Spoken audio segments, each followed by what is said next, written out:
No, I can't do Turning off the anything top of about your that. head. There you go. Go live. Hello, everyone. Welcome back to another episode of The Making of a Nobody. I'm Sejal Thakkar, and I'm your host for today. And we're going to continue the conversation we started last week. So if you missed last week's episode, please make sure to check out our YouTube channel. We have all of our prior episodes on there. But last week we talked about transparency, and today we're going to dive into another one of our core values, the speed of trust, and how it shapes our unique approach at our global venture studio, Nobody Studios. So welcome back, Mark. Thanks, Sejal. Good to see you. Good to see you too. And so, just like I did last week, I know that the word trust can mean a lot of different things to different people. So I'm going to do the same thing I did last week. I'm going to ask everyone that's joining. I know we've got a ton of people coming on today.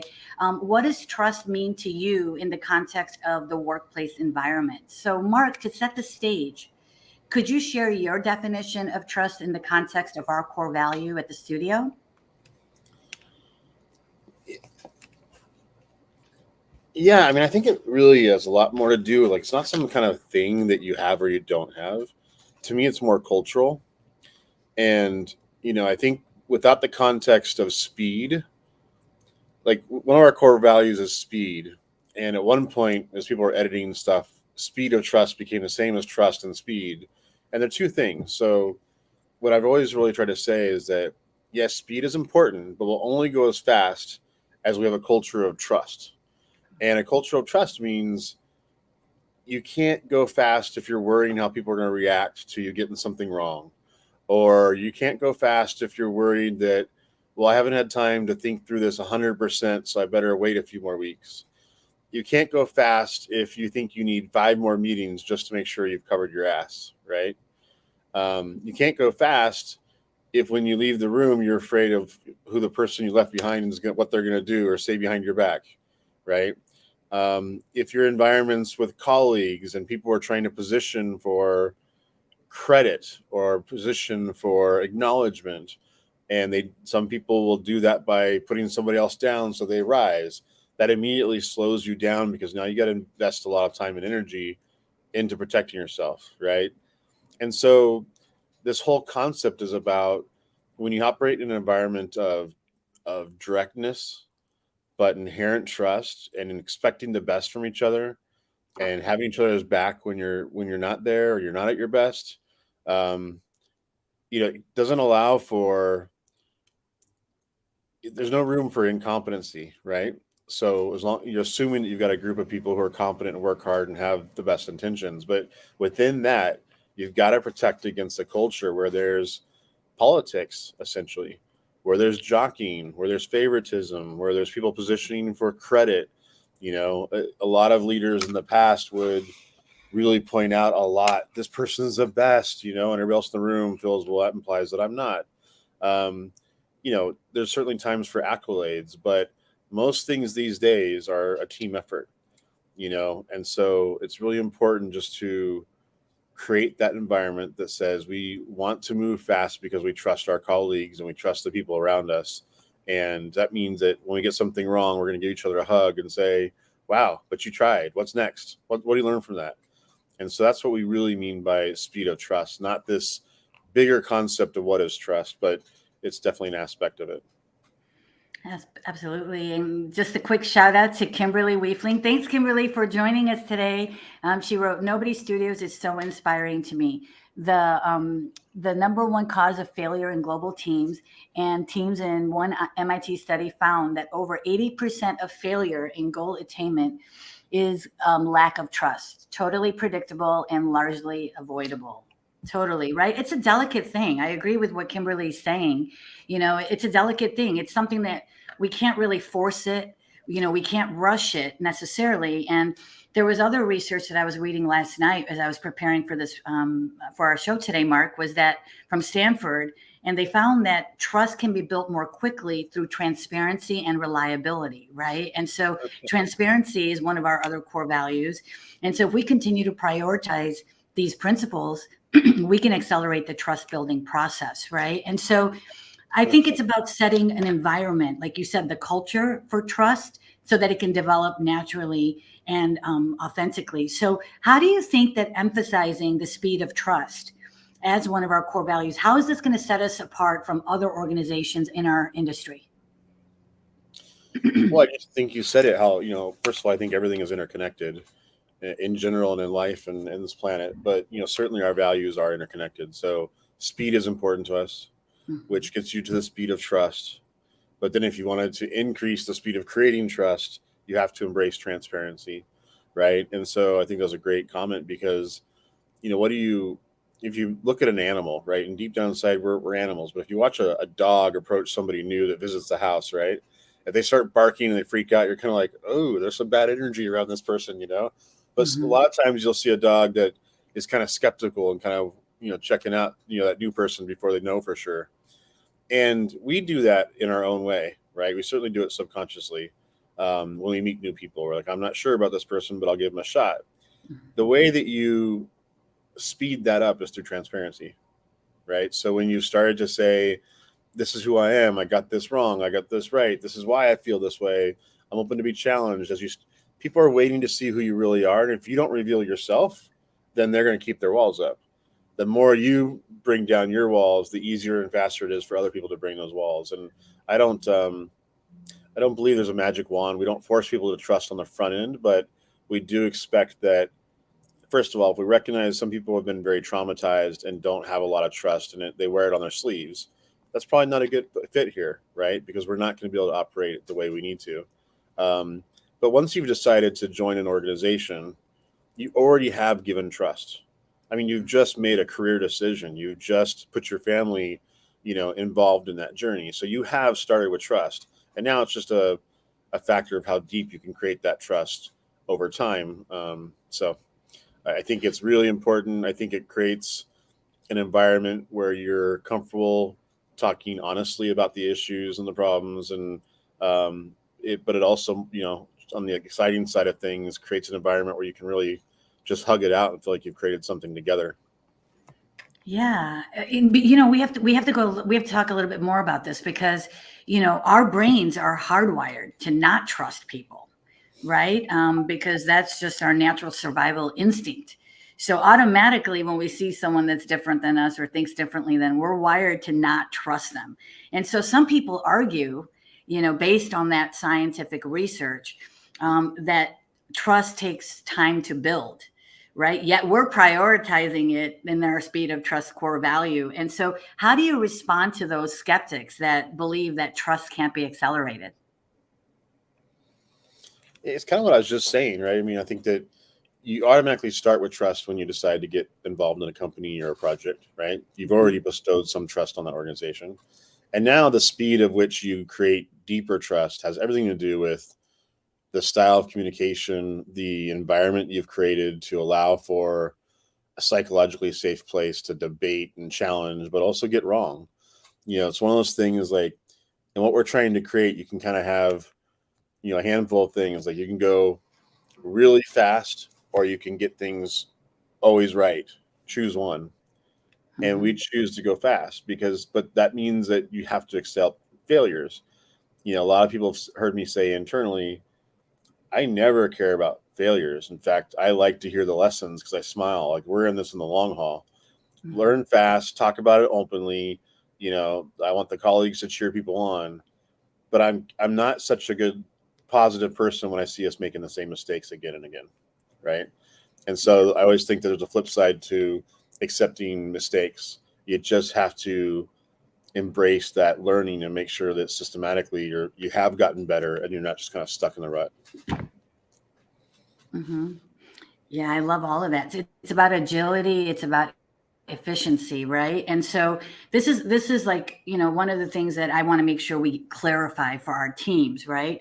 We know that this doesn't work if it's a top-down approach. We all know that, right? This has to be something that's ingrained in our culture. That's why we've made it at every level. That's why we've made it a core value, right? And so how are we doing that at the studio, right? Because it's not about just leadership making decisions quickly.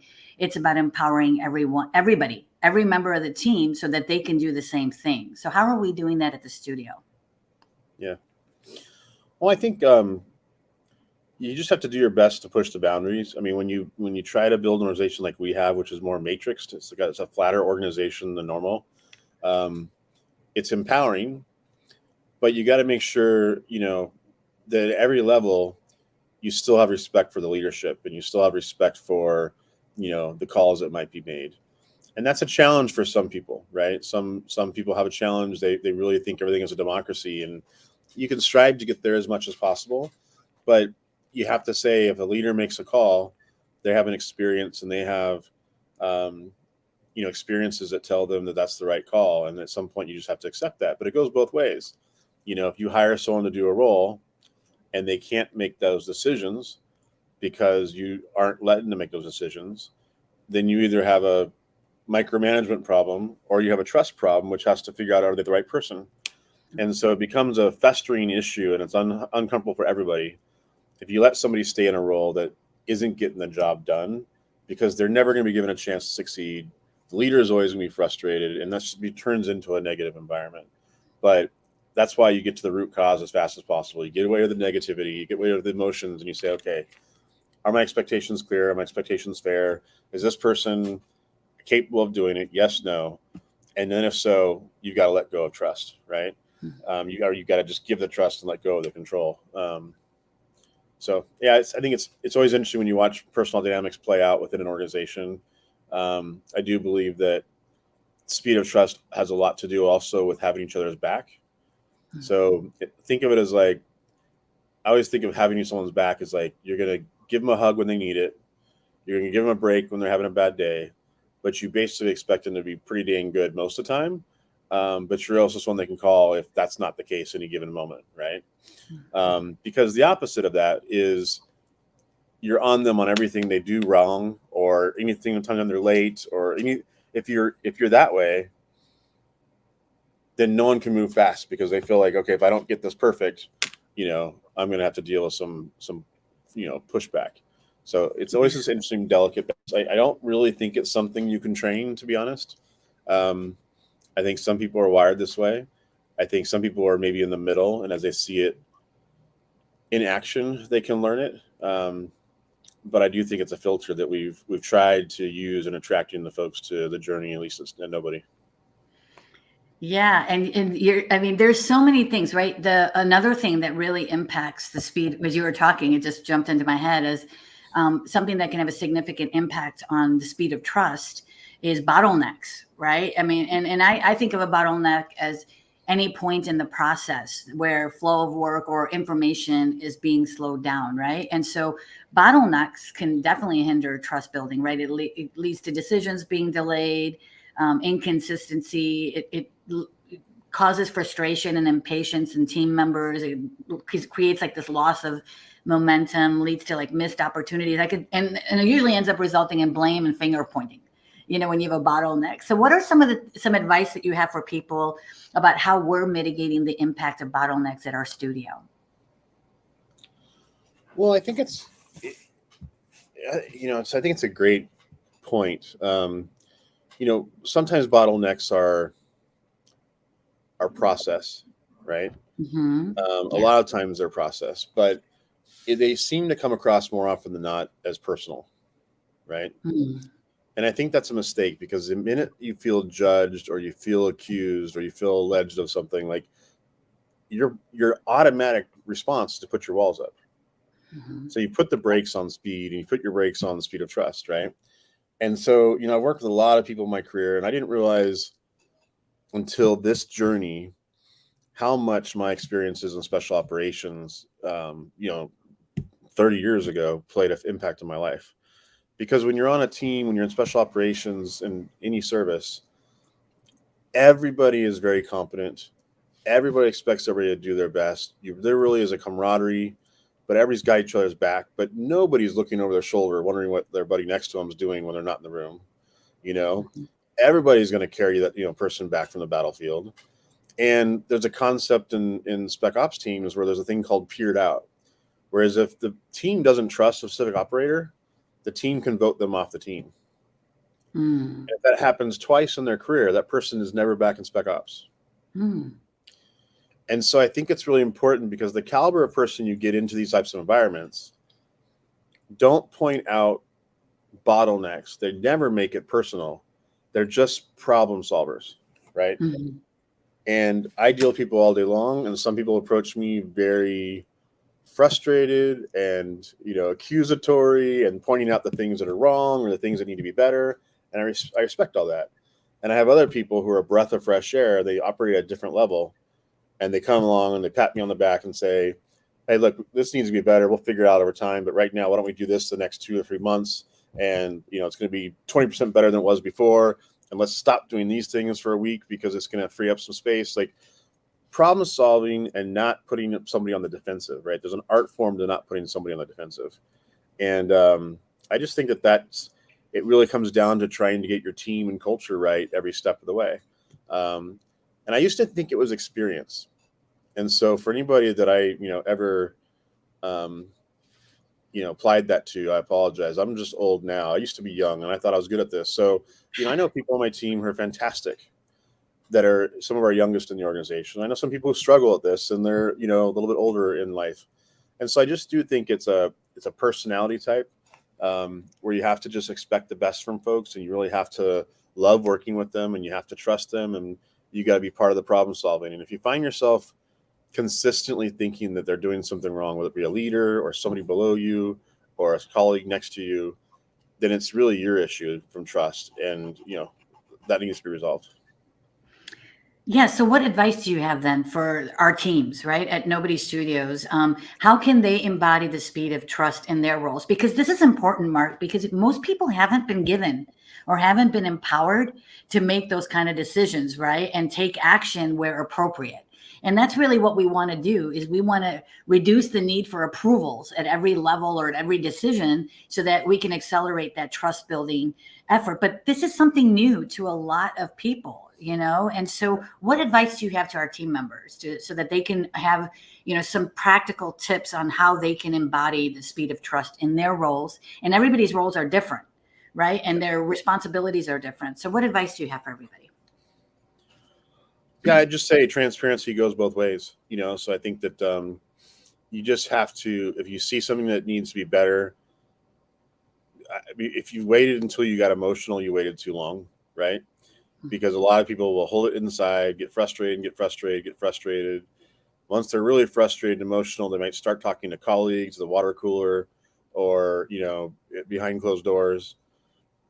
And those things just become toxic, festered, like infections, because usually by the time it boils out to that spot, and there's usually two sides to some kind of story in terms of whether it's a personal issue or a process issue. If you've waited that long, you're part of the problem in this case, right? And so I embrace transparency. So when you say, "Hey, this is not working, how can we make it better?" Or, Mm-hmm. "Hey, I'm just pointing this out. This is not working. I'm sure you can improve it." It's embracing that transparency, because as long as you're doing that and you're flowing, people trust more. But when people feel like someone's being like overthinking things and manipulating and positioning and trying to like seize at just the right moment or kind of set you up, or people are jockeying for position, or any of the 200 scenarios you can imagine, people automatically stop moving fast. And so I just think that this environment is not, somebody in the audience that might be a nobody saying, "Yeah, we'll see how Mark does with that." It's literally a cultural thing across the board. And the more we get better at that, the less bottlenecks, by the way, are ever an issue, because people are resolving things at a lower, at different levels and across the organization. But you can do that when you inherently trust the other person on your side to have your back. And it's kind of like when you have secret clubs, or even church groups or things like the Masons. There's all these organizations that, to be a part of it, you've gone through some kind of vetting. But once you're there, there's like inherent trust, and there's a code of ethics in how you operate. And I really just think in a lot of ways, that's what we're trying to accomplish here, because that's what's going to allow us to go the fastest, but it's also what's going to allow us to have the most fun and be in the safest, healthiest spot for us. Yeah. I mean, it really is. You say it so beautifully. It's not a leadership directive. It's a shared commitment by everybody. And so if we do this right, and trust is ingrained in our culture, right, it becomes second nature for people to act with confidence, right? Knowing that they have the trust and support of each other and their team members. I love all of that. You know, one of the things I remembered somebody when we were doing our equity crowdfunding campaign, and somebody made this comment to me about, you know, after they had reviewed our deck that we had shared with them and they saw that this was one of our core values. You know, they made this point that, oh, well, you know, if you're acting so quickly or you're operating at this speed, how are we going to ensure that our new codes are quality? It's not about quantity or quality. Or how is the speed of trust going to not compromise the thoroughness of our decisions that we're making? And so how do you respond to that? How do you respond to that feedback that we got? Yeah.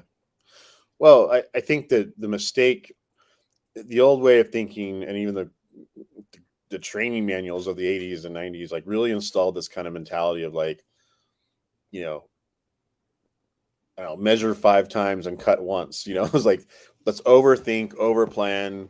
You know, when I started my career, you'd write a 300-page product requirements document over 6 months with a team of 4 or 5 product managers. You turn it over to the technology officer. They would do another 3 or 4 months of assessment. And then they would create a 2-year development plan for the release of your product. And that was normal when I started. But it was really like, think of everything right now, make sure you haven't missed anything, and then we go build it. And the market was okay with that because, you know, getting a release every year and a half was kind of the norm, and it was a brand new category. But now you're moving into a world where you're updating products on a daily basis. You know, there's, you know, we live in an online world, so you're not getting a disc in the mail. You don't have to upgrade. You know, the product is changing on the fly second by second. And the teams are moving into this agility as well, right? You have to be that agile to create products that people are going to be happy with. If someone raises their hand and said, this is not working for me, you got to fix obviously a bug. But if someone else comes to you and says, I'm trying to decide between you and this other company, and if you only did this feature set, I would go with you. Turning that around in a few weeks or a month or two, that's a game changer for, you know, a growing company. So the market demands that we figure out how to do this. I look at it as moving fast with these decisions means it's different than it was when I started my career. I have to make one decision and get it right. We look at it as like, there's about 300 decisions between here and our destination. We just got to make the first one and learn to make the second one, the third one, the fourth one. And I'll often tell people, like, the most important thing on your first decision is, are you directionally on the right path, or do you know where you want to go, right? And some people know I'm a pilot, and I usually use the analogy that if I'm flying here in Southern California and I know I'm going somewhere, let's say Manhattan, there's a lot of great airports you can land in that area. And maybe I haven't decided yet. Maybe I don't know where I'm meeting my buddy. Maybe I haven't decided what the traffic looks like, or even the weather looks like in a certain area. But I know enough to get in my plane, get off the ground, and head that direction. Mm-hmm. And literally that's all you need to do, because I know I've got about an hour and a half over the desert where I've got plenty of time to check the radios and make a final call, right? Mm-hmm. So it's like the idea of like directionally decisions and then a whole bunch of micro decisions along the way. So my answer to that feedback would be, it sounds like you'd be hurting quality by going fast, mm-hmm. but in a lot of ways you're improving quality, because instead of making one decision and then building over time, you're making a directional decision and improving it and learning as fast as possible. So I'd actually argue you make much better products and ultimately make much better decisions by not overthinking.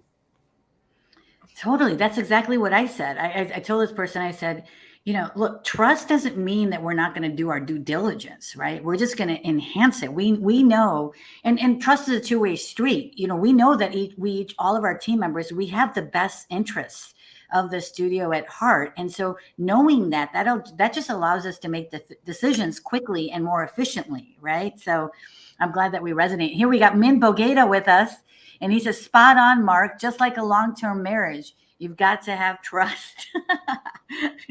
That's true, Min. I was hoping for a daddy joke today, but I'll take that. One last question for you, Mark, before I know we're getting close to our time. For aspiring leaders, and we've got so many people joining us. Thank you, Kimberly, for all your comments. Anthony Hall's in the house. We've got other people. It says LinkedIn user, so I'm sorry I can't see who it is, but it says, Sejal, I love your perspective. But one more question. For people that are out there watching us on all the different social media channels that we're on right now, what is the advice you can give them? What are some, if you could give us some steps that people can take to create a culture of trust so that they can operate at the speed of trust? Any advice for new founders, for entrepreneurs on things that they should be doing?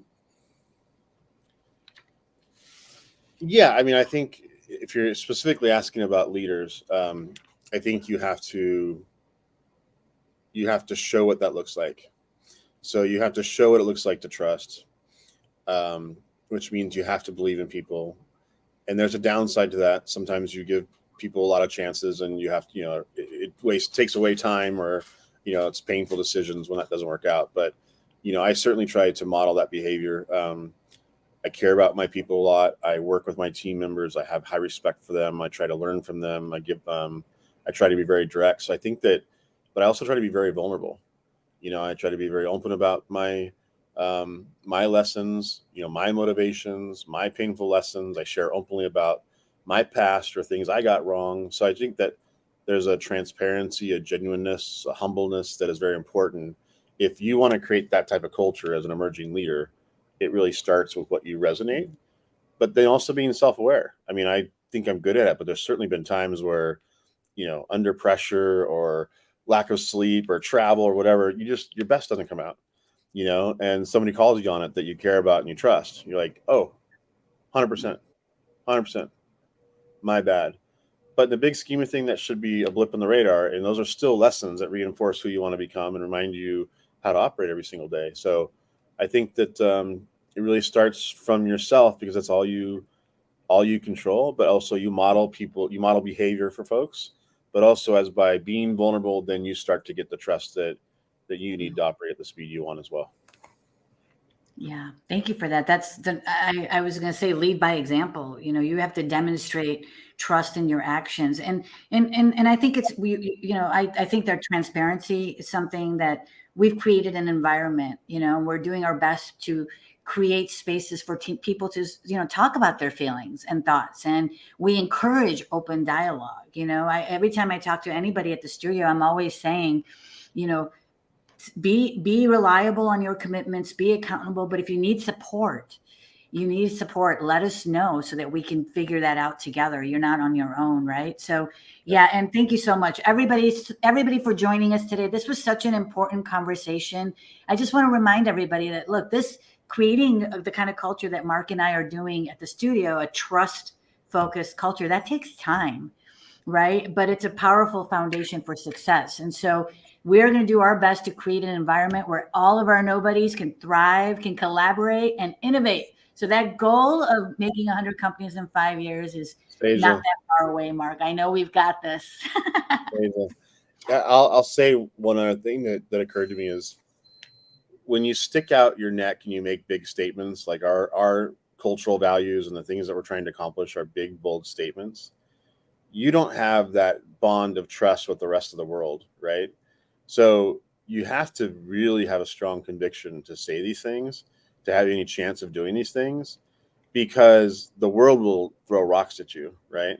The world will doubt you, and the world will call you out on it every time you're not, living up to these ideals. Yes. And, I think that I tell the team all the time, like, these goals are ideals we strive for. It doesn't necessarily mean we started in a baptized state and we're perfect, right?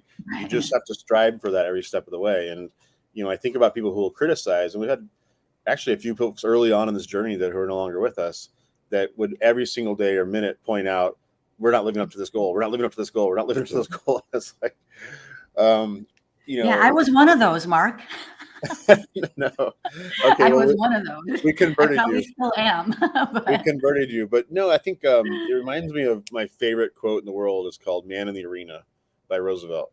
Mm-hmm. And basically it says, all the criticism in the world, all the, detractors, all the critics that might say or do or, criticize the person who's in the arena, who truly has the blood, sweat, and tears and is actually doing it and striving to do something. Just let it roll off your back, because they're not trying to do what you're trying to do. They're just easy to criticize. It's easy. It's a very safe, high return thing to do, is to predict someone's failure. But it's a completely different thing to be bold and strive for something that most people wouldn't. And I think that what we're trying to accomplish here fits in that category. So I had to get comfortable really early on that we weren't going to be perfect, and this is a journey. and it's going to take some time, but as long as we learn every step of the way, we'll get better.